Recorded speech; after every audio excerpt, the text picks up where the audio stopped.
Túto pieseň dal zahrať Patrik pre svojho zosnulého brata Peťa Jurmaka.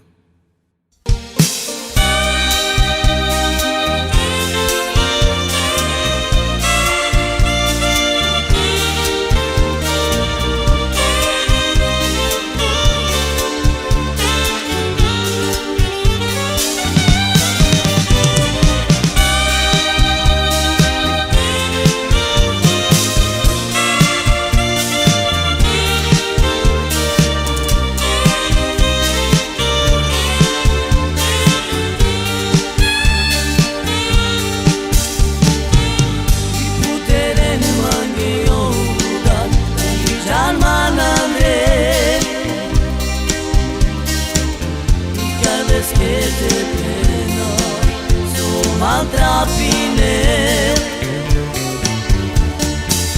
i putere nu mange o buda i janman andre i kales que te pena so maltrapine ashun i deva miro tut nosinau pegal Svalive paro jolibe Aspo mojin mange le tu mandar o paripe somani troilo elale Utelen mange o budar janman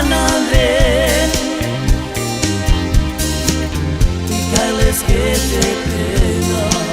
so maltrapine putere nu mange o budar i janman andre i kales que te pena so maltrapine ashun